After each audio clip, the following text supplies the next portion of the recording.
Bab 36, pertaruhan yang tak terelakkan. Hujan deras mengguyur ibu kota saat Ayla menatap layar laptopnya yang menyala terang di ruang kerja.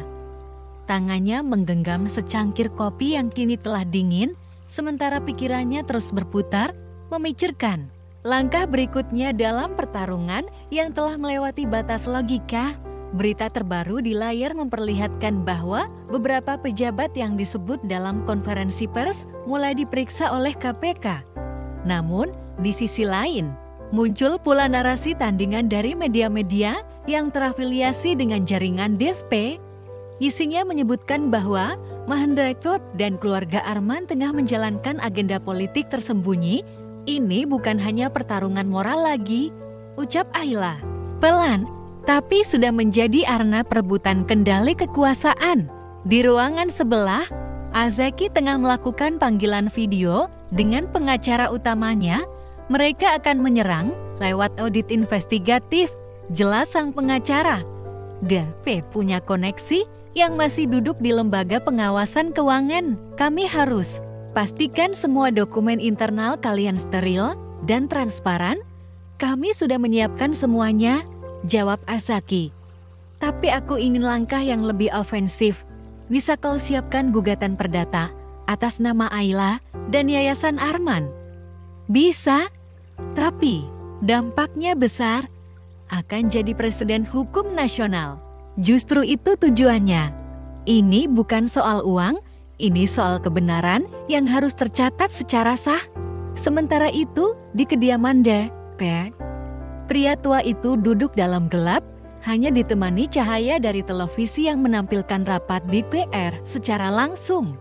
Beberapa anggotanya mulai mengangkat isu penyelidikan ulang terhadap proyek Matahari.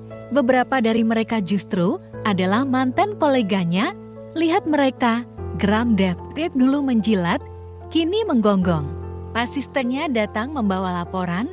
Pak, 2 dari 5 jurnalis yang kita bayar sudah mundur. Mereka bilang terlalu berisiko, beri sisanya 2 kali lipat, atau ancam keluarganya.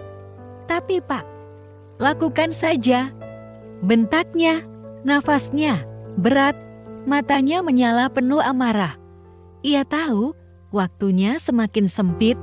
Di sisi lain kota, Ayla menemui salah satu tokoh penting, Prof. Nabila, seorang pakar hukum tata negara yang telah lama bersuara tentang kebobrokan dalam sistem. Mereka bertemu secara tertutup di sebuah perpustakaan tua. Saya sudah baca semua berkasnya, ujar Prof. Nabila. Apa yang kalian lakukan berani, tapi kalian juga sedang berjalan di atas ranjau. Kami tahu, jawab Ayla tenang. Itulah kenapa saya ingin Anda jadi bagian dari tim penasihat hukum kami. Kami butuh lebih dari sekadar pengacara, kami butuh pemahaman hukum yang mampu melawan permainan para mafia ini di meja pengadilan. Sang profesor diam sejenak, lalu mengangguk. Baik, tapi kalian harus siap. Jika kita sampai ke mahkamah, musuh kalian tak hanya Pak, tapi sistem itu sendiri. Di hari yang sama, Randy dan Rehan memimpin pertemuan dengan tim data dan siber. Mereka menganalisis ratusan pesan anonim yang masuk ke email dan situs resmi Mahendra Corp. Beberapa berisi ancaman, beberapa hoaks, dan beberapa di antaranya berasal dari lokasi yang bisa dilacak. Satu ini mencurigakan, kata Rehan sambil memperbesar peta digital. IP address ini berasal dari markas perusahaan teknologi milik DP. Mereka mencoba menyusup ke server data keuangan kita. Bisa kau balikan serangan itu? Sudah kulakukan. Sekarang, kita tahu mereka panik. Mereka kehilangan kendali atas narasi. Malam harinya, Ayla duduk di balkon rumah. Hujan masih turun, langit kelam. Tapi hati Ayla tak lagi gentar. Azaki mendekat, membawa selimut, dan menyelimuti pundaknya. Kau belum tidur? Aku terlalu banyak berpikir. Azaki duduk di sampingnya. Apa yang kau pikirkan? Bagaimana semuanya akan berakhir? Apakah kita akan berhasil? Atau justru semua ini akan menjadi alasan untuk menjatuhkan kita lebih dalam? kita mungkin akan jatuh. Tapi tidak hari ini dan tidak tanpa membuat mereka lebih dulu gemetar.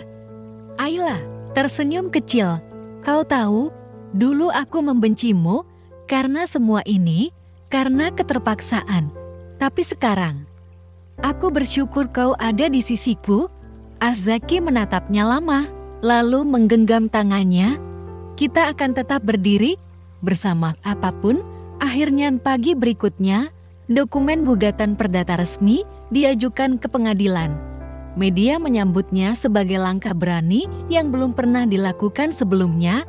Deadwood Peak mendapat panggilan resmi dari KPK dan mahkamah. Untuk pertama kalinya, pria yang dulu begitu dikdaya itu terlihat di layar televisi dengan raut wajah tak lagi percaya diri. Ini akhir era, tulis salah satu headline-nya. Tapi Ayla tahu, ini belum akhir. Ini baru puncak dari pertaruhan.